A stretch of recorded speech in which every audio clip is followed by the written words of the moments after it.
샬롬, 평안하셨습니까? 요즘 여러 가지로 사정이 좋지 못한데 여러분들 건강에 유의하시기 바랍니다. 자, 오늘은 우리 시험에 대해서 좀 살펴보겠습니다. 시험. 이 예수님께서 광야에서 받으신 시험을 요약하자면 결국 하나님의 입으로 나오는 모든 말씀으로 살라는 것입니다. 그렇죠? 자, 그런데 그걸 다른 말로 하자면 우리가 세상에 살다 보면 좌로나 또는 우로나 치우치게 될 때가 많아요.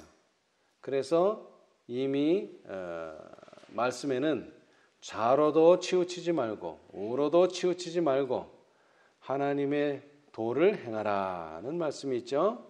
자, 우리 신명기서를 보겠습니다. 신명기 5장 32절 33절입니다. 신명기 5장 32, 33절.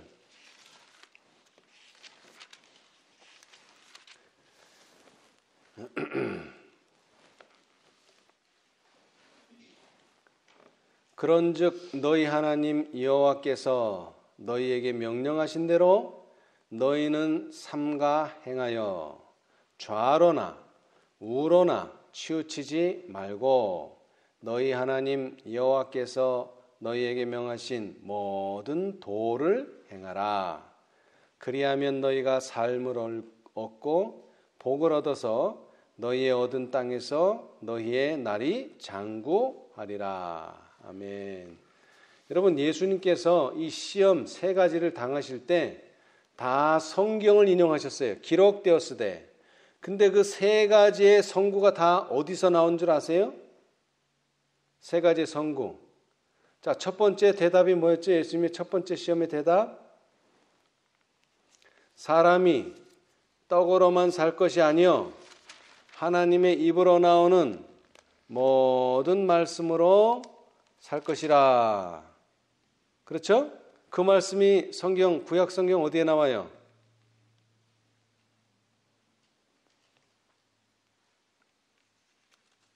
그게 신명기에 나오죠? 신명기? 신명기에 나옵니다. 제가 찾아보진 않겠는데 또 너희 하나님 여호와를 시험하지 말라. 그 말씀도 신명기에 나와요. 그 다음에 마지막 말씀도 신명기에 나와요. 모든 대답은 다 신명기에서 하셨는데 그 신명기에 좌로나 우로나 치우치지 말고 뭐 하라고요? 명하신 모든 도를 행하라. 다시 말하면 하나님께서 명하신 대로 행하라. 그리하면 너희가 삶을 얻고 복을 얻어서 너희의 땅에서 너희의 날이 장구하리라. 그것이 바로 하나님의 입으로 나오는 모든 말씀으로 살라는 말이기도 합니다. 이 왼편이라고 하는 것은요, 예수님께서 제자들에게 제자들과 함께 고기 잡으실 때 어느 편으로 던지라 그랬어요? 그물을 어느 편으로? 오른편이죠. 그래서 이 왼편은 좀 부족한 상태를 말합니다. 다시 말하면 이 좌로 치우치지 말라는 것은 하나님의 말씀을 의심하고 하나님의 말씀을 불신하지 말라. 그런 뜻이에요. 자, 그런데 여기 부조와 선지자에 보시면, 시대의 소망에 보시면은요, 이 예수님께서 광야로 가시기 전에 무슨 일이 있었죠? 광야로 가시기 전에 침례를 받으셨어요. 요한에게. 그랬을 때에 침례를 받고 올라오셔서 기도하실 때에 하늘에서 어떤 음성을 들었습니까? 이는 내 사랑하는 아들이요 내 기뻐하는 자라는 음성을 예수님만 들은 게 아니라 거기에 깨어있던 영적인 사람과 아울러 사단도 분명히 들었어요. 자, 시대의 소망 119페이지. 시대의 소망 119페이지. 그랬는데 사단의 시험이 뭐예요? 내가 만일 하나님의 아들이거든 분명히 이는 내 사랑하는 아들이요 내 기뻐하는 자라는 하나님의 음성을 들었는데도 의심을 심어주는 거예요. 예수님한테. 119페이지. 시대의 소망 119페이지. 그것이 바로 좌편으로 치우치는 겁니다. 좌편으로. 119페이지. 예, 119페이지. 하늘로부터 들린, 예, 거기 중간쯤에 119라고 쓴 데서 두 줄 밑에 있네요. 찾으셨어요? 하늘로부터 들린 이는 내 사랑하는 아들이요 내 기뻐하는 자라는 말씀이 아직도 사단의 귀에 쟁쟁하였다. 그러나 사단은 그리스도로 하여금 이 증언을 뭐 하도록요? 불신하게 하려고 결심하였다 그랬습니다. 여러분 우리가 불신이라고 하는 것은 몰라서 불신하는 게 아니에요. 보고 들어도 뭐하게 만들어요? 사단이 그 증언을 불신하게 만들어요. 하나님의 말씀은 당신의 사명에 대하여 그리스도께 확신을 주는 말씀이었다. 그분은 사람으로서 사람들 가운데 거하시기 위하여 오셨으며 그것은 그리스도께서 하늘과 연결되어 있다는 것을 선언하는 말씀이었다. 그리스도로 하여금 그 말씀을 의심하게 만들려는 것이 사단의 목적이었다. 만일 하나님께 대한 그리스도의 확신을 흔들리게 할 수 있다면 전체적인 대쟁투에서 승리는 자기의 것이 되리라는 것을 사단은 알았다. 그는 예수님을 정복할 수 있게 될 것이다. 그는 그리스도께서 낙담과 극도의 배고픔 속에서 아버지께 대한 믿음을 잃어버리고 자신을 위하여 이적을 행하시기를 바랐다. 만일 그리스도께서 그렇게 하셨다면 구원의 계획은 깨어졌을 것이다. 예. 여러분 예수님의 시험은요 그냥 예수님 개인의 시험이 아닙니다. 예수님이 실패하면 우리 모두가 실패하는 겁니다. 예수님이 성공하면 우리 모두가 성공하는 거예요. 그래서 예수님은 중요한 시험을 맞이하셨어요. 그러나 그 중요한 시험에 다 승리하셨죠. 그 비결은 하나님의 입으로 나오는 모든 말씀으로 산다고 하는 것이 예수님의 생애 가운데 원칙이 되어 있었기 때문에 그렇습니다. 그래서 이 의심, 하나님에 대한 의심은 사단이 예수님에게만 준 것이 아니라 아담의 시대부터 현대에 이르기까지 사단은 이런 방식으로 공작해 왔으며 그는 그것으로 크게 성공했다. 그는 하나님의 사랑을 불신하고 그분의 지혜를 의심하도록 사람들을 유혹한다. 부조화 선지자 54페이지. 예, 사단은 항상 좌편으로 의심하거나 불신하도록 하나님의 사랑을 의심하거나 불신하도록 만들어요. 예, 우리는 거기에 빠지면 안 됩니다. 자, 그 다음에 이제 그렇게 하나님의 사랑을 믿고 따르는 사람들에게 이번에는 좌편이 아닌 우편으로 또 치우치게 만들어요. 그게 뭐냐면 바로 참남의 죄입니다. 참남의 죄. 자, 가래뽑은 기별 1권 282페이지. 이 과정 공부 시간에 배운 내용이니까 제가 읽어보기만 하겠습니다. 참남의 죄는 하나님께 대한 완전한 믿음과 신뢰심을 보이는 품성과 밀접한 관계가 있다. 사단은 그리스도의 인성을 믿기로 하여 신뢰의 도를 넘어 참남된 선에 이르도록 강요할 수 있다고 장담하였다. 여러분 신뢰를 넘어서 뭐라 그래요?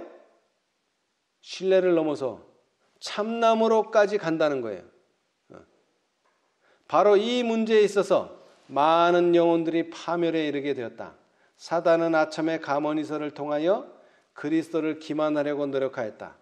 사단은 가장 극심한 시련의 환경 속에서도 하나님을 아버지로 모신 주님의 믿음과 신뢰심에 있어서 광야에서 취하신 그리스도의 태도가 옳았다고 인정해 주었다. 그때 사단은 하나님께 대한 주님의 전적인 의존심을 또 한 번 밝히고 주님께서 성전 꼭대기에서 뛰어내리심으로 하나님의 아들이시라는 당신의 믿음을 또다시 자기에게 증거해 보이라고 강요하였다. 그는 그리스도께서 진정 하나님의 아들이라면 두려워할 이유가 전혀 없으며 천사들이 즉시 주님을 붙들어 줄 것이라고 말하였다. 사단은 성경절들을 인용하는 실력을 과시해 보이므로 자신이 성경을 이해하고 있다는 사실을 증거했다. 여러분, 이 참남은 모르는 사람이 짓는 죄가 아니에요. 이 참남은. 그렇죠? 이 참남은 성경을 잘 아는 사람이 자신의 분수를 넘어서 하나님을 시험하는 것이 바로 이 참남의 죄입니다. 예, 그래서 우리는 참남 또는 추측, 하나님께서 우리가 죄를 짓더라도 하나님이 사랑하시는 교회의 일원이기 때문에 하나님은 당신의 교회를 사랑하시기 때문에 나를 용서하실 것이다 라고 추측하게 만들어요. 그러나 그렇지는 않습니다. 자, 그 다음에 우리 정로의 계단을 보겠어요. 이제 하나님의 자녀들이 각별히 삼가야 할 두 가지 과오, 이것도 한쪽으로 치우치는 거죠. 자, 59페이지 정로의 계단 59페이지 정로의 계단 59페이지에 보면 이제 처음으로 하나님의 자녀가 된 침례를 받고 물에서 올라온 사람들이 조심해야 될, 그리스도인 생애에서 조심해야 될 두 가지가 있어요. 두 가지 다 극단이에요. 한쪽으로 치우치는 거예요. 자, 59페이지에 보시면 하나님의 자녀들, 거기 60이라고 쓴 데 있네. 60. 자, 누가 한번 큰 소리로 한번 읽어보세요. 하나님의 자녀들, 특히 새로 하나님의 은혜를 의지하기 시작한 자들, 이 각별히 삼가야 할 두 가지 과오가 있다. 그 하나는 이미 말한 바와 같이 저희 자신을 하나님과 융화하기 위하여 자신의 행실과 자신의 힘을 의지하는 것이다. 율법을 지키는 이는 자신의 힘으로 행함으로 거룩해지려고 하는 자는 전혀 불가능한 일을 하려는 것이다. 그리스도를 떠나서 행하는 모든 일은 사욕과 죄로 이루어진다. 믿음으로 말미암아 받는 그리스도의 은혜만이 오직 우리를 성결케 할 수 있다. 예, 자, 이게 첫 번째 잘못은 뭐라고요? 이제 그리스도인이 됐으니까 하나님과 융화하기 위해서, 하나님의 뜻에 부합하기 위해서 율법을 지키기는 지키는데 무엇으로 지켜요? 자신의 힘으로 지킨다는 거예요. 자, 그럼 제가 질문을 하나 드릴게요. 여러분, 우리가 안식일을 지킴으로 의로워집니까? 의로운 자가 안식일을 지킵니까? 순서가 의로운 자가 안식일을 지킵니까? 안식일을 지키면 의로워집니까? 예, 그게 이 말하고 유사한 말이에요. 자, 우리 한번 봅시다. 시대의 소망. 많은 사람들은 안식일을 지켜서 의로워지려고 그래요. 예, 그런데 그렇지 않아요. 안식일은. 예. 자, 우리 안식일 장에 보시면은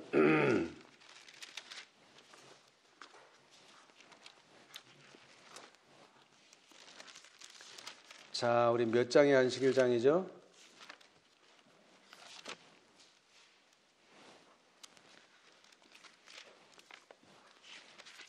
우리가 생각을 잘해야 됩니다. 우리 안식일 지켜서 의로워지는 게 아니에요. 의로운 자가 안식일을 지키는 거죠. 예. 자, 안식일 장이 몇 장이에요? 706? 예, 안식일이요. 29장이네, 29장. 예, 구속의 역사 706페이지. 29장 706. 이거 혼돈하시면 안 됩니다. 많은 사람들이 안식일을 지켜서 거룩해지려고 그래요. 그게 아니에요. 네. 자, 거기 보시면은 자, 707페이지 구속의 역사 707페이지 시대의 소망 283 오른쪽 단에 첫 번째 문단입니다. 오른쪽에서 첫 번째. 유대인들에게 위탁된 제도 중에 안식일만큼 그들과 주변국들을 철저하게 구별시킨 제도는 없었다. 하나님께서는 안식일의 준수로 그들이 당신의 경배자로 일컬어지도록 계획하셨다. 안식일은 우상 숭배로부터 그들이 분리되어 참 하나님과 연결된 표징이 될 것이었다. 그러나 안식일을 거룩히 지키기 위해서는 우리가 뭐가 돼야 돼요? 사람들 자신이 거룩하게 되어야 했다. 그러면 우리가 어떻게 거룩하게 돼요? 이제 믿음이 필요한 거죠. 그들은 믿음으로 말미암아 그리스도의 의에 참여하는 자가 되어야 하였다. 그래서 그리스도의 의로 말미암아 우리가 거룩하게 되었을 때 비로소 우리는 안식일을 거룩하게 지킬 수가 있는 거예요. 그런데 유대인들은 어떻게 생각했어요? 우리가 세상하고 구별되는 것은 안식일을 지키는 것이니까 우리는 안식일을 철저히 지켜야 돼. 그러면서 누구는 거절해요? 예수님은 거절해요. 그리스도의 의에는 참여하지 않아요. 그러면 그 사람들은 안식일을 거룩하게 구별할 수가 없습니다. 자, 밑에 또 있죠. 유대인들이 하나님에게서 떠나 믿음으로 그리스도의 의를 자신의 것으로 삼지 않았을 때 안식일은 그들에게 뭐라고요? 무의미한, 안식일은 더 이상 뭐가 안 돼요? 하나님의 인이 안 된단 말이에요. 지금도 유효합니다. 이 말씀은. 우리가 믿음으로 그리스도의 의를 자신의 것으로 삼지 않는다면 우리 안식일을 아무리 철저히 열심히 지켜도 그것은 인이 되지 않아요. 이거 아주 중요합니다. 다시 말하면 우리가 율법을 지켜야 돼. 왜? 거듭났으니까. 이제 침례로 하나님과 우리 사이에 언약이 맺어졌으니까. 그런데 우리의 힘으로 율법을 지키려고 하면 안 된다는 거예요. 그러한 잘못을 범할 수가 있어요. 자, 그 다음에는 반대예요. 이제는 반대. 어떤 반대냐면, 자, 우리 정로의 계단으로 다시 돌아와서요. 정로의 계단 59페이지, 60페이지, 이번엔 60페이지, 구속역사 1727페이지. 우리가 믿음으로 안 지키고 믿음으로 그리스도를 받아들이고 율법을 행하는 것이 아니라 하나님의 능력으로 행하는 것이 아니라 자기의 힘으로 행하려고 하는 잘못이 있는 반면, 이번에는 이와 정반대되면서도 그보다 못하지 않게 위험한 과오는 그리스도를 믿기만 하면 사람은 하나님의 율법을 지킬 의무에서 벗어난다고 하는 그것이다. 즉 믿음으로만 우리가 그리스도의 은혜를 받는 자가 되는 것이요, 우리의 행하는 것은 우리의 구성 문제와는 하등 관계가 없다고 주장하는 것이다. 이제 반대예요. 아까는 믿음 없이 율법을 준수하는 건데 이번에는 믿음으로 하나님의 은혜를 받고 믿음으로 그리스도의 의를 받았는데 뭐는 지키지 않아요. 반면에 율법은 지키지 않아요. 그러면서 우리의 구성 문제와 우리의 행하는 것은 관계가 없다. 이런 주장을 해요. 그것이 또 다른 극단이에요. 이 두 극단은 아주 무서운 겁니다. 우리를 정로, 하나님의 원하시는 길로 가지 못하게 하는 두 극단이 있어요. 자, 다시 말하지만 사람은 하나님을 순종할 의무가 없다고 주장하는 그러한 신앙은 신앙이 아니고 참남이다. 정로의 계단 61페이지에 그렇게 말씀하셨어요. 우리는 순종해야 돼요. 그런데 그 순종이 자기의 힘으로 하는 순종이 되면 안 돼요. 믿음으로 하는 순종이 되어야 된다 이 말이에요. 믿음으로 하는 순종. 자, 우리 예수님의 예수님과의 관계에 있어서 우리 재림운동 가운데서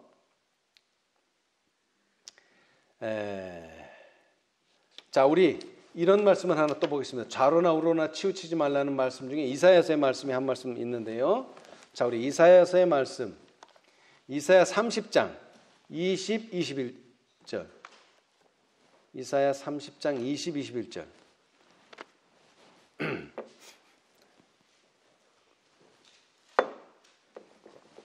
이사야서 30장 20, 21절. 누가 한번 읽어주시겠어요?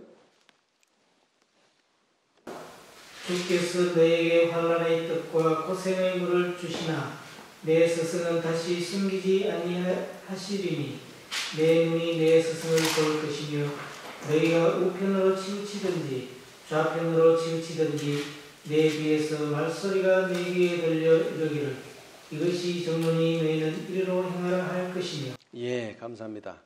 여러분, 우리가 가야 할 길은 정로입니다. 바른 길. 그런데 항상 이 정로 옆에는 뭐가 있다고요?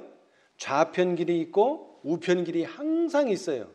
멀리 있는 게 아니에요. 바로 정로 옆에 있어요. 그러다 보니까 많은 사람들이 우편으로 치우치고 좌편으로 치우쳐요. 그럴 때마다 이사야는 말하기를 어디서 소리가 난다고요? 어디서? 내 앞에서 뒤에서 내 뒤에서 말소리가 내 귀에 들려 이르기를. 여러분, 왜 이 말소리가 앞에서 안 나고 뒤에서 날까요? 이것은 재림운동에서 경험한 바와 같습니다. 재림운동에서. 여러분, 재림운동을 할 때요 얼마나 많은 환난과 고생을 했는지 몰라요, 그리스도인들이. 왜냐하면 시기를 정했기 때문에 그렇죠. 그 다음에 그들이 정말로 하나님을 사랑하기 때문에 모든 것을 포기했어요. 그러다 보니까 많은 사람들의 시기와 질투와 미움을 당했어요. 특히 세상 사람들한테. 그리고 더 나아가서는 그리스도인들, 이 재림의 기별을 받아들이지 않은 그리스도인들한테 엄청난 미움을 샀어요. 그랬는데도 그들은 정로를 갈 수 있었는데 그 이유는 그들의 뒤에서 말소리가 있어서 이것이 정론이 이리로 행하라는 말씀이 있었다는 겁니다. 자, 그런데 이 화입부인의 첫 계시에 보면은요, 자, 우리 정로의 초기 문집을 보겠습니다. 초기 문집 이 뒤에서 뭔가가 있어요. 뒤에서. 자, 14페이지 초기 문집 14페이지에 보시면은 화입부인의 첫 계시가 있어요. 첫 계시, 나의 첫 계시. 이 첫 계시는요 1844년 대실망 직후에 주어졌고 1846년에 초판이 나왔다. 예, 그 첫 계시. 자, 그 첫 계시 중에 한 단락을 내려오시면은 내가 가족 재단에서 기도하고 있을 때 성령께서 내게 임하셨고 나는 점점 높이 올라가서 어두운 세상으로부터 아주 멀어지는 것처럼 생각되었다. 나는 돌이켜 세상에 있는 재림 신도들을 찾아보았으나 그들을 발견할 수 없었다. 그때에 음성이 내게 들렸다. 다시 보라, 좀 더 높이 보라는 이 음성을 듣고 나는 눈을 들어 세상 위에 높이 뻗어 있는 곧고 좁은 길을 보았다. 이 길 위로 재림 신도들이 그 길 끝에 있는 까마득한 도성을 향하여 여행하고 있었다. 그 길이 시작되는 곳에 빛이 있어서 그 빛이 그들의 뒤를 환히 비추고 있었는데, 여러분, 이사야는 말소리가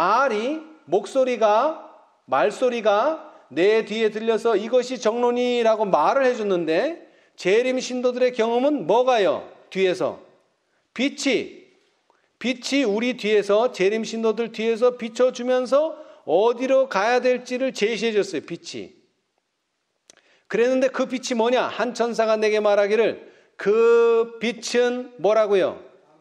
밤중 소리라고 하였다. 자, 이 말은 무슨 뜻이냐면 이 재림 신도들을 보고 있는 지금 이 광경은 현재예요. 현재. 근데 영적으로 보는 거예요. 실제로 무슨 좁은 길을 가고 있는 게 아니라 영적으로 가고 있는데 이때 당시의 현대 진리는 밤중 소리예요. 이때 당시의 현대 진리. 다시 말하자면 이 재림 신도들의 여정에는 항상 그들의 현대 진리가 빛을 비춰주고 있는 거예요. 첫째 천사의 기별을 들었을 때는 첫째 천사의 기별이 뒤를 비춰주고 있고, 그 다음에 둘째 천사의 기별이 주어졌을 때는 둘째 천사의 기별이 그들의 백그라운드가 되고, 그 다음에 밤중 소리가 울려 퍼질 때는 밤중 소리가 그들의 백그라운드가 되는 거예요. 자, 그 다음에 이제 여기서 발전해서 셋째 천사의 기별이 울려 퍼질 때는요, 셋째 천사의 기별이 그들에게 백그라운드가 되는 거예요. 그렇죠? 자, 이 빛이 그 길을 따라 계속 계속 비치고 있었으며 그들은 그 빛으로 말미암아 넘어지지 않게 되었다. 그들이 만일 그들 바로 앞에 서서 그들을 그 도성으로 인도하는 예수님을 바라보고 저희 눈을 그에게 고정시켰다면 그들은 안전했을 것이다. 여러분 잘 보세요. 뒤에서는 백그라운드로 빛이 비춰지고 앞에서는 누가 있습니까? 예수님. 그렇죠? 예수님을 바라보고 저희 눈을 그에게 고정시켰다면 그들은 안전했을 것이다. 그러나 오래지 않아 어떤 사람들은 피곤해지자 그들은 그 성에 이미 들어가 있기를 기대했는데 그 도성이 너무나 먼 곳에 떨어져 있구나 하고 중얼거렸다. 그때에 예수께서는 당신의 영광스러운 오른팔을 드시고 그들을 격려해 주셨는데 그의 오른팔에서 빛이 나와 재림 신도들의 무리 위에 파동쳤고 그들은 큰 소리로 할렐루야라고 외쳤다. 어떤 이들은, 자 이제 잘 들으세요. 어떤 이들은 그들 뒤에 있는 빛을, 그들 뒤에 뭐가 있어요? 밤중 소리가 있고 둘째 천사의 기별이 있고 첫째 천사의 기별이 있고 현대 진리의 빛이 있는데 그들 뒤에 이 현대 진리의 빛을 경솔하게 부인하면 어떤 일이 벌어지는가? 부인하면서 그들을 이와 같이 먼 곳으로 인도해 내시는 분은 누가 아니라고요? 하나님이 아니라고 말했다. 예수님 눈앞에 있어도 그래요. 그러자 그들 뒤에 있던 빛은 사라지고 저희의 발은 칠흑 같은 흑암 속에 빠지게 되었다. 그들은 비틀거리며 표적을 잃고 예수님을 그 시야에서 놓쳐버림으로 말미암아 그 길에서 벗어나 저 밑에 있는 어둡고 사악한 세상으로 떨어지고 말았다. 예. 자, 여러분, 이 경솔한 사람들이 예수님을 시야에서 놓치니까 빛이 사라졌어요? 빛이 사라지니까 예수님을 놓쳤어요? 순서가 빛을 부인하니까 예수님이 시야에서 사라졌어요? 예수님을 시야에서 놓치니까 빛이 없어졌어요? 예? 어떻게 됐어요? 순서가 빛을, 그들 뒤를 비추고 있는 빛을 경솔하게 부인하니까 어떻게 됐어요? 빛이 사라지면서 발이 칠흑 같은 흑암 속에 빠지게 되고 더 나아가서는 그들 눈앞에 있던 누가요? 예수님을 그 시야에서 놓쳐버렸다 이 말이에요. 여러분, 장님은 두 가지가 있어요. 지금은 낮이니까 실험이 안 되지만 여러분, 밤에 불을 끄면은 보여요, 안 보여요? 여러분, 눈이 아무리 말똥말똥 떠도 안 보여요. 자, 그 다음에 반대로 이렇게 대낮인데 여러분이 눈을 감고 있으면 어때요? 안 보여요. 예, 여러분 이걸 잘 이해하셔야 돼요. 빛이 사라지면 누구도 사라진다고요? 예수님도 우리 시야에서 사라집니다, 여러분. 예수님이 사라지니까 빛이 사라지는 게 아니에요. 우리 뒤를 백그라운드처럼 우리가 경험해온 그 경험을 경솔하게 부인하면, 현대 진리를 부인하면 예수님도 우리 시야에서 사라집니다. 왜 이 말씀을 드리느냐 하면 1888년에 사건 중에 예수님이 뭐 했다고요? 우리의 시야에서 잃어버렸다는 표현이 나오기 때문에 제가 지금 이 말씀을 드리는 거예요. 예. 자, 그래서 지금까지는 제가 개인적인 시험에 대해서 말씀을 드렸어요. 좌로 치우치지도 말고 우로 치우치지도 말고, 그 다음에 믿음 없이 순종을 강조하지도 말고, 믿는다고 하면서 순종을 무시하지도 말고, 그러한 좌우의 극단으로 빠지면 안 된다. 이것은 개인적인 시험입니다. 개인적인 경험이고요. 그런데 성경이나 예언의 시는요, 교회의 시험에 대해서 말합니다. 교회, 개인의 시험이 아니라 교회, 단체의 시험. 특별히 라오디게아 시대의 교회의 시험에 대해서 말하고 있어요. 자, 우리 초기 문집을 보겠습니다. 초기 문집 270페이지. 초기 문집 270페이지. 끝부분이죠. 거의 초기 문집의 끝부분, 여기 흔들림이라고 하는 장이 나오죠. 흔들림. 네, 흔들림. 흔들림. 자, 거기 270페이지에 보시면은 2101페이지 왼쪽 단 밑에서 두 번째, 나는 내가 본 흔들림의 의미를 물었는데 그것은 라오디게아 교회에 보내는 참된 증인의 권면으로 인한 결과임을 보여주었다. 이 권면은 그것을 받아들이는 자들의 마음속에 작용하여 그들로 하여금 수준을 높이게 하고 진리에 매달리도록 이끌 것이다. 어떤 이들은 이 바른 증거를 저버릴 것이며 그것을 대항하여 일어나게 된다. 이로 인해 하나님의 백성들은 흔들림을 경험하게 될 것이다. 예. 자, 그런데 이 흔들림이 왜 중요하냐면, 이 교회의 시험이 왜 중요하냐면, 나는 참된 증인의 증거가 절반도 주의를 끌지 못하고 있는 것을 보았다. 무엇의 운명이요? 무엇의 운명? 교회의 운명이 달려있는. 여러분, 이거 개인의 신앙이 달려있는 게 아니에요. 뭐가요? 교회의 운명이 달려있다 그랬어요. 이 라오디게아 기별이. 이것을 거절하느냐 받아들이냐에 따라서 교회의 운명이 달라집니다. 교회의 운명이 달려있는 이 엄숙한 증거가 전적으로 무시당하거나 가볍게 평가되고 있다. 이 증거는 깊은 회개를 불러일으킬 것인데 그것을 진심으로 받아들인 모든 자들은 뭐로요? 순종하여 자신을 순결하게 할 것이다. 아멘. 그래서 이 라오디게아 기별이 중요하다는 거예요. 이것은 개인의 운명이 달린 게 아니에요. 누구의 운명? 교회의 운명이 달려있어요. 교회의 운명이, 교회의. 예, 교회의 운명이. 자, 그런데 보겠습니다. 자, 조금 더 넘겨서 278페이지. 큰애 침장. 큰애 침장 278페이지. 2104. 자, 거기 279라고 쓴 거기 바로 위에 줄, 위로부터 능력을 받은 하나님의 종들은 거룩한 헌신의 빛으로 얼굴이 환해져서 하늘로부터 온 기별을 선포하기 위하여 나아갔다. 각 종교단체들에 흩어져 있던 영혼들이 이 부름에 응하여 귀한 영혼들이 롯이 소돔성이 멸망하기 전에 전에 서둘러 나왔던 것처럼 운명 지어진 교회들에서 급히 나왔다. 여러분, 이게 중요해요. 어디서 나왔다고요?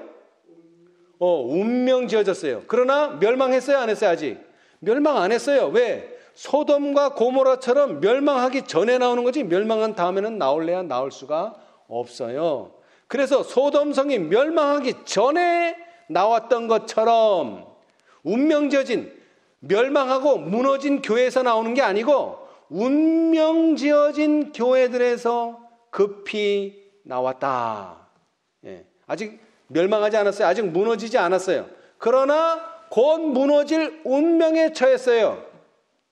그렇기 때문에 나와야 돼요. 그러나 무너질 때까지 기다려서는 안 돼요. 자, 다시 말하지만 라오디게아 기별은 흔들림을 가져올 것이고요. 이 흔들림은 교회의 운명이 달려있다 그랬어요. 자, 그런데 1892년 화이트 부인의 원고에 보면 A.T. 존스와 E.J. 와그너에 의하여 우리에게 주어진 기별은 라오디게아 교회에 보내시는 하나님의 기별이며. 여러분, 라오디게아 기별이 누구에 의해서 주어졌다고요? 와그너와 존스에 의해서 주어진 기별. 그 기별은 뭡니까? 믿음으로 말미암는 의죠. 그것은 이제 목사들에게 보내는 증언 91, 92페이지에 나오죠. 주님께서 크신 자비를 베푸셔서 와그너와 존스 목사를 통해 그분의 백성들에게 지극히 소중한 기별을 보내셨다. 이 기별은 들리음을 받으신 구주, 온 세상의 죄들을 위한 희생 제물에 관한 소식을 세상을 향해 더욱 분명하게 드러낼 것이다. 그것은 보증물을 믿음으로 말미암는 칭의를 제시하였다. 어떤 기별이냐? 보증물을 믿음으로 말미암는 칭의, 그 기별을 제시했다는 거예요. 그것은 백성들에게 그리스도의 의를 받아들이도록 초청했는데 이것은 하나님의 모든 계명에 대한 순종으로 나타난다. 많은 사람들은 예수님을 시야에서 잃어버렸다. 여러분, 초기 문집에 왜 시야에서 예수님을 잃어버렸다고요? 빛을 잃어버렸을 때 예수님을 시야에서 잃어버렸는데 이 교회가 빛을 잃어버렸다는 거예요. 어떤 빛을? 라오디게아 교회에 보내시는 하나님의 기별을 잃어버렸다는 거예요. 그래서 그들은 시야에서 잃어버렸어요. 예. 자, 그래서 다시 말하지만 이 믿음으로 말미암는 칭의는요, 무엇으로 나타난다고요? 이것은 하나님의 모든 계명에 대한 순종으로 나타난다.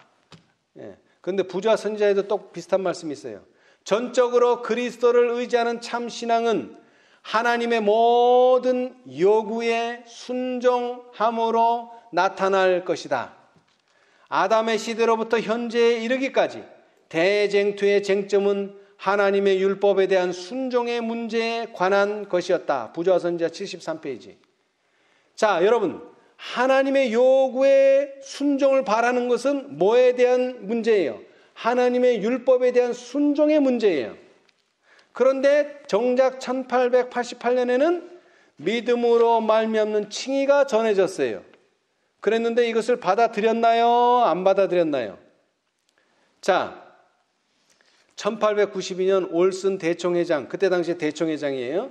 올슨 대총회장한테 보낸 편지에 보면은요, 하늘책에는 부족하다고 기록되어 있다. 그들이 미네아폴리스에서 거절하였던 부르심을 들을 기회를 갖기 위하여 할 수 있는 일은 무엇이든지 기꺼이 하려고 할 때가 올 것이다. 미네아폴리스에서 일어난 일에서 범한 죄는 하늘 기록책에 여전히 남아 있으며, 자, 다시 얘기합니다. 하늘책에 부족하다고 기록이 되고 그들이 미네아폴리스에서 거절하였던 부르심, 그 다음에는 미네아폴리스에서 일어난 일에서 범한 죄, 거절했어요. 실패했어요. 그 다음에 부족하다는 게 보일 거예요. 예. 그러나 하나님께서는 1888년으로 끝나는 것이 아닙니다. 잘 들어보세요. 만일 미네아폴리스에서 비친 빛의 광선이 빛을 반대하는 입장을 취하는 자들에게 회개시키는 능력을 발휘하도록 허용되었다면, 만일 그때의 모든 사람이 그들의 길을 버리고 그들의 뜻을 하나님의 영에게 복종했더라면 가장 부요한 축복을 받았을 것이며 원수를 실망시키고 그들의 확신을 따라 충성된 사람들로 섰을 것이다. 그들은 풍성한 체험을 가졌었을 것이다. 그러나 자신은 아니라고 말했다. 자신이 깨어지려고 하지 않았다. 자신이 지배하려고 투쟁했다.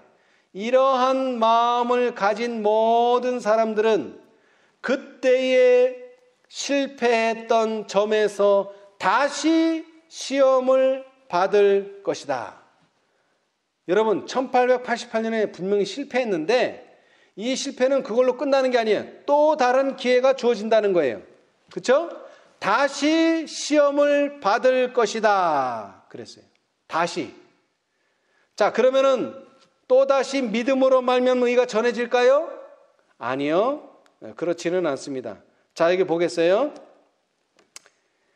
교회증언 8권 247페이지입니다. 교회증언 8권 247페이지.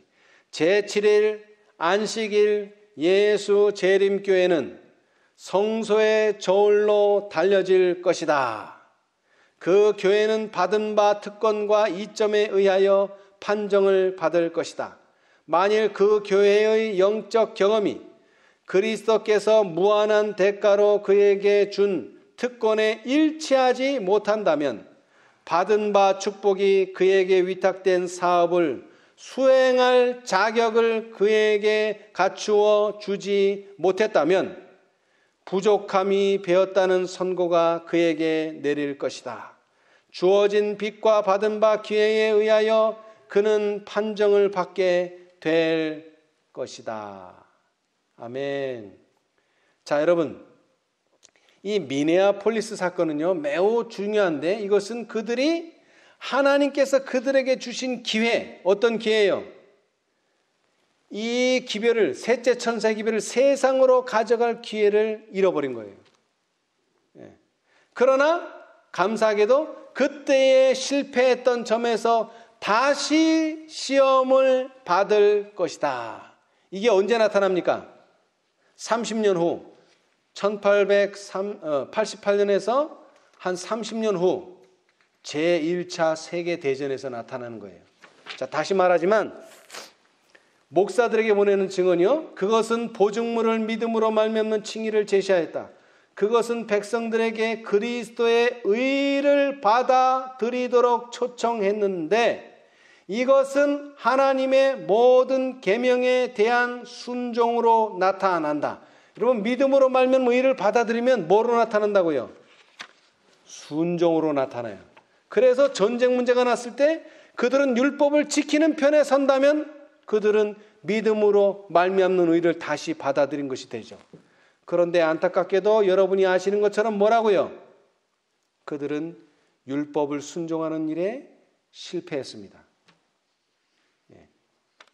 자, 우리 누가복음을 보겠어요. 이것이 상당히 중요한데요. 자, 누가복음 19장. 누가복음 19장에 예수님께서 이스라엘에게 경고하셨습니다. 19장, 누가복음 19장 42절에서 44절까지. 누가복음 19장 42절에서 44절까지.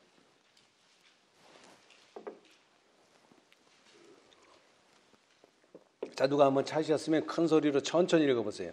가라사대 너도 오늘날 평화에 관한 일을 알았다면 좋을 뻔하였거니와 지금 내 눈에 숨기웠도다.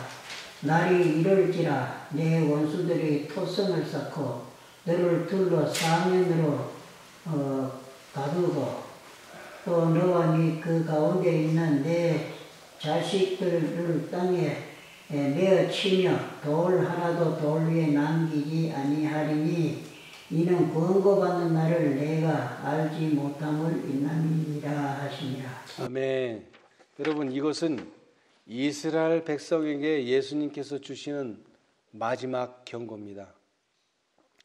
여러분, 우리가 이스라엘에 대해서 많은 이야기를 하는데요, 이스라엘은 심지어 두 개로 나눠지기까지 했어요. 남방 유다, 북방 이스라엘.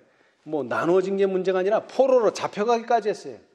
그러나 하나님께서 거의 1000년 동안을 이 백성들과 함께 했어요. 이 각시대 대쟁투에 보면은 각시대 대쟁투 제1장이 뭡니까? 예루살렘의 멸망입니다. 경고로부터 시작해요. 이것은 경고로 시작해서 계시록 14장의 경고, 계시록 18장의 경고로 끝나는 거예요. 예수님의 눈앞에는 하나님의 특별한 은총과 보호를 입은 택한 백성들의 천여 년간의 역사가 펼쳐져 있었다. 여러분, 예수님께서 제자들이 산에 올라가니까 얼마나 성전이 멋있어요. 그래서 예수님 저 성전 좀 보십시오 그랬더니 뭐라 그랬어요? 돌 하나도 돌 위에 남지 않겠다는 경고를 하시면서 하신 말씀이 그건데, 예수님이 그냥 그 건물만 본 게 아니에요. 1000년 동안 예수님께서 이스라엘을 위해서 얼마나 많은 일을 하셨는지 파노라마처럼 지나갔어요. 하나님의 특별한 은총과 보호를 입은 택한 백성 이스라엘. 그런데 무려 1000년간의 역사가 어디서 종지부를 찍어요? 예수님을 십자가에 못 박음으로 종지부를 찍고요, 선고를 받고 스데반을 죽임으로 완전히 도장을 찍었어요. 자, 우리 한번 19페이지 봅시다. 19페이지. 각시대 대전투 19페이지. 여러분, 각시대 대전투는 경고로 시작합니다. 경고. 이스라엘 백성들의 경고. 1000년간이라 하나님께서 아껴오셨던 이스라엘도 결국 예수 그리스도를 거절함으로 말미암아 예루살렘이 멸망했는데, 오늘날 교회가 수백 년 된 교회가 있습니까? 없어요. 잘해야 200년 안짝이에요 다. 그러나 1000년간 사랑하셨던 하나님의 특별한 은총과 보호를 입었던 택한 백성 이스라엘도 버리셨어요. 왜? 사랑하는 아들을 그들이 십자가에 못 박아 죽였기 때문에 그렇습니다. 19페이지. 비록 이스라엘 백성들이, 거기 있죠? 하나님의 아들의 호소 위에. 한번 읽어보세요. 누가? 비록 이스라엘 백성들이 하나님의 사자를 비웃고 말씀을 멸시하며 그 선지자를 욕하였을지라도 하나님께서는 여전히 그들에게 당신을 자비롭고 은혜롭고 노하기를 더디하고 인자와 진실이 많은 하나님으로 나타내셨다. 거듭되는 배반에도 불구하고 그분의 자비는 그들이 회개하기를 계속 탄원하였다. 하나님께서는 아비가 그 자식을 불쌍히 여기는 것보다 더한 사랑으로 그 백성과 그 거하시는 곳을 아끼사 부지런히 그 사자들을 그 백성에게 보내셨다. 마침내 모든 권고와 경계와 견책이 허지로 돌아가자 하나님께서는 하늘에 가장 귀한 선물을 보내주셨는 바 그분께서는 그 하나의 선물을 통하여 하늘의 모든 것을 다 주셨다. 아멘. 자, 그게 어떤 선물입니까? 네? 그게 어떤 선물이에요? 자, 그 다음 하나님의 아들이 친히 회개하지 않는 도성에 간청하기 위하여 파견되셨다. 근데 그 아들을 어떻게 했어요? 이스라엘이 십자가에 못 박아 죽여버렸습니다. 여러분, 은혜는 사자들을 통해서 계속 회개하도록 주어졌어요. 그러나 어디가 마지막이에요? 하나님의 아들을 죽일 때에는 더 이상의 자비는 없습니다. 여러분, 이것이 왜 중요하냐면요, 여러분, 계시록 14장, 그 다음에 계시록 18장. 근데 이 계시록 18장은요, 계시록 3장에 연장선상에 있어요. 라오디게아 기별의 연장선상에 있어요. 그 기별의 중요성은 바로, 자, 3장 20절, 계시록 3장 20절 한번 읽어보십시다. 계시록 3장 20절. 여기에 이것이 아주 상당히 중요합니다. 여러분, 계시록 14장에 사자 보내고, 그 다음에 계시록 18장에 사자 보내고, 그리고 최후로 이제 누가 오세요? 최후로 예수님이 오십니다. 자, 3장 20절.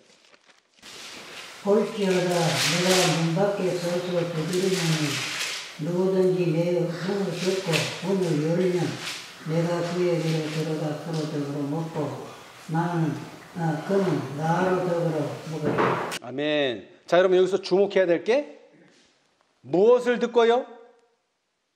무엇을 듣고? 내 음성. 이거 누구의 음성이에요? 예수 그리스도. 거기 참된 증인. 예? 참된 증인 3장 14절. 라오디게아 교회의 사자에게 편지하기를 아멘이시여 충성되고 참된 증인이시여 하나님의 창조의 근본이시니가 가라사대 그분의 음성을 듣고도 문을 열지 않으면 그때는 뭐라고요? 은혜의 시기 끝이라고요. 그게 라오디게아 기별이라고요. 여러분, 그렇기 때문에 이 와그너 존스의 기별이 매우 중요한 것입니다. 그런데 그때 실패했어요. 그러나 감사하게도 다시 보낸다고 그랬는데 그것은 율법에 대한 순종으로 전쟁 시기에 나타났어요.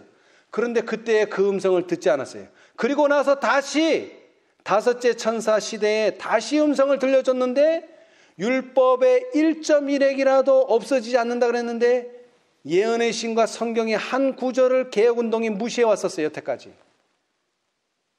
그것을 드러냈을 때 많은 사람들이 그게 뭐 그렇게 중요하냐고.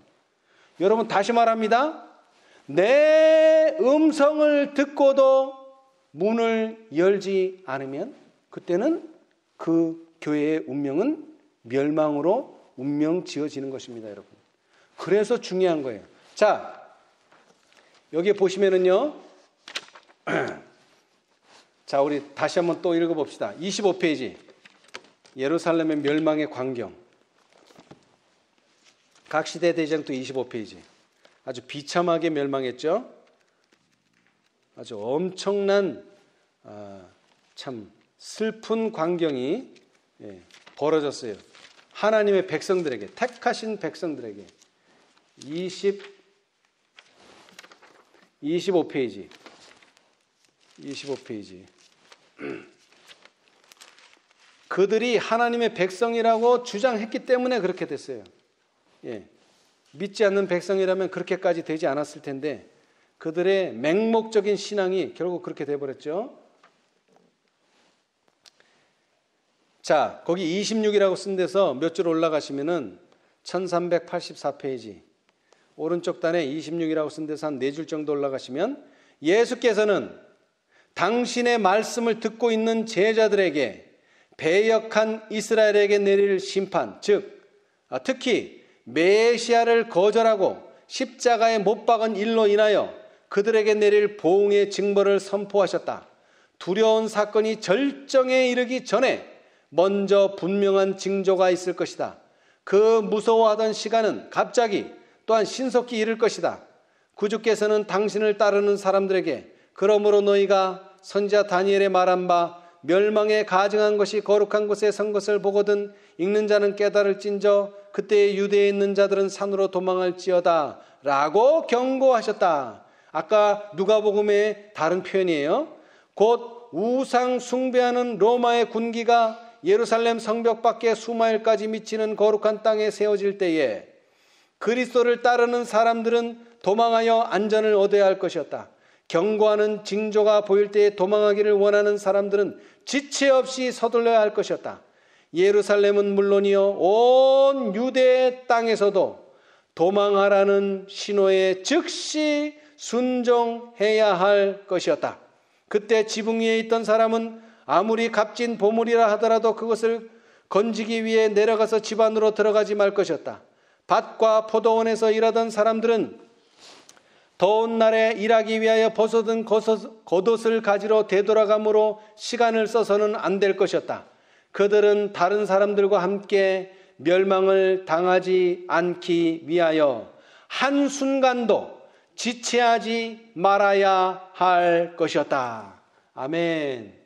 여러분, 오늘날도 이러한 징조와 메시지를 하나님의 백성들에게 주시지 않고는 절대로 예루살렘은 하나님의 택하신 도성은 멸망하지 않습니다. 그것이 어떤 방법으로 주어질지 저도 모릅니다. 그러나 분명히 하나님의 경고가 주어지고 징조가 주어진 다음에 멸망은 올 것입니다. 그렇기 때문에 깨어있으라는 거예요. 그런데 오늘날 우리가 계시록 18장 천사에 의해서 깨어있지 못한다면 우리는 이 마지막 경고의 메시지를 들을 수가 없습니다. 근데 그 경고의 메시지는 어떻게 오느냐? 자, 37페이지. 각시대 대쟁투 37페이지. 끝부분이에요. 끝부분.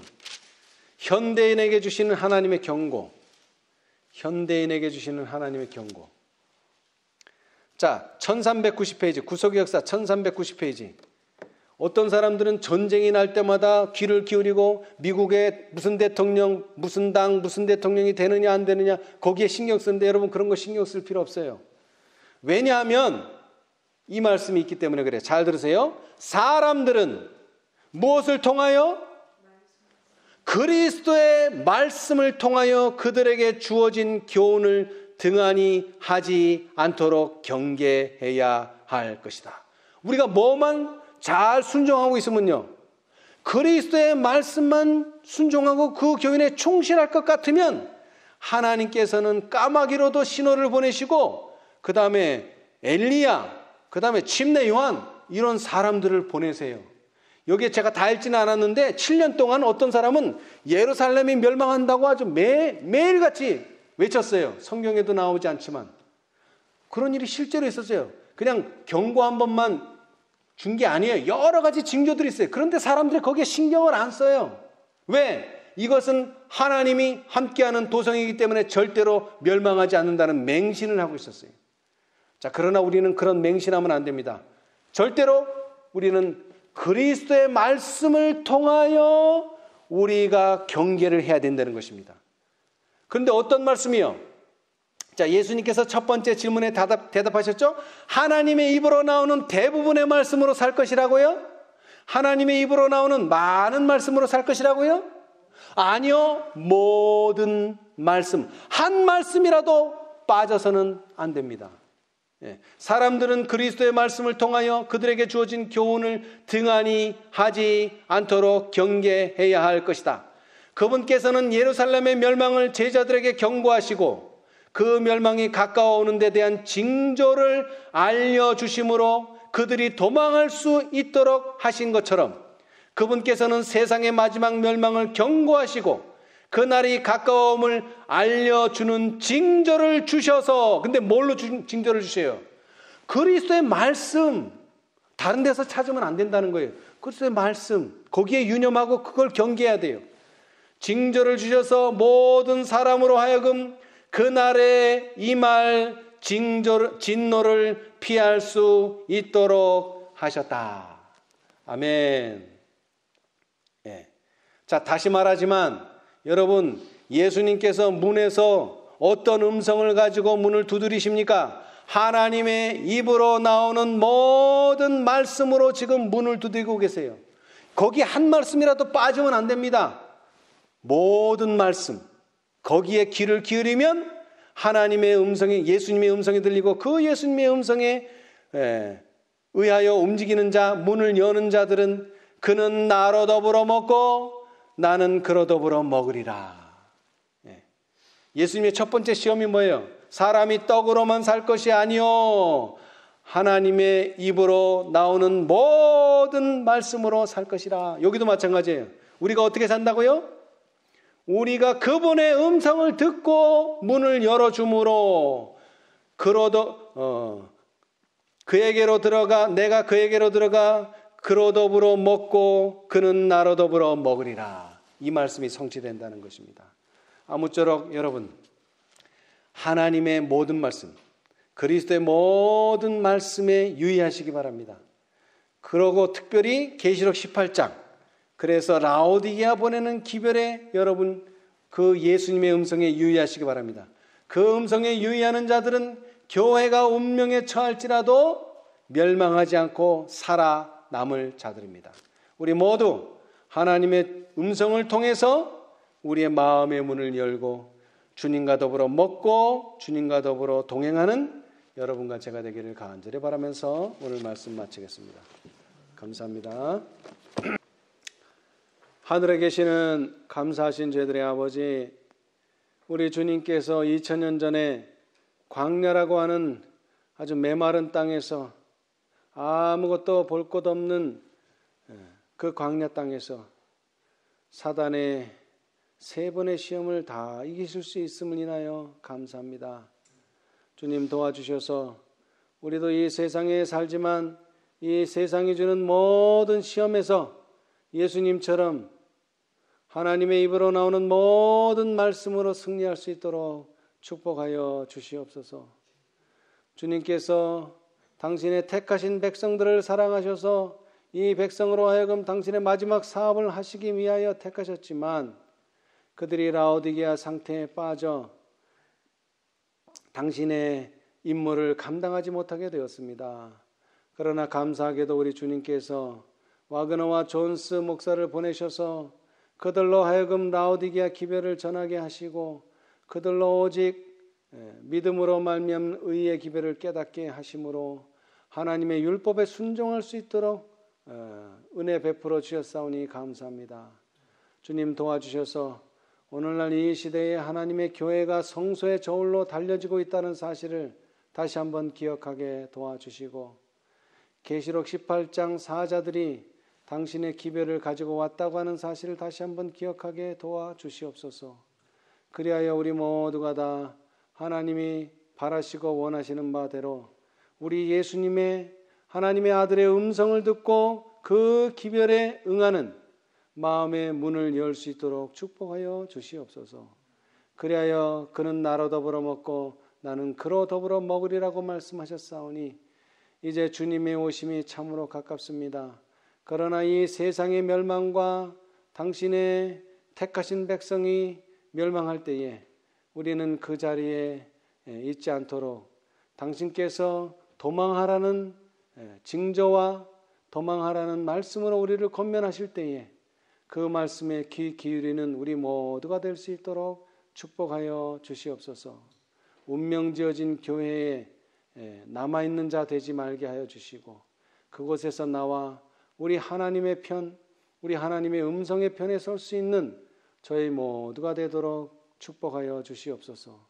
특별히 이 자리에 함께하지 못하는 당신의 자녀들 은혜 베풀어 주시고 또 육신의 연약한 가운데 있는 형제 자매들 기억하여 주셔서 그들도 이 모든 어려움 가운데서 이러한 시련과 시험 가운데서 하나님의 음성을 듣고 기억하고 또 그 말씀을 의지하는 믿음의 백성 되도록 축복하여 주시옵소서.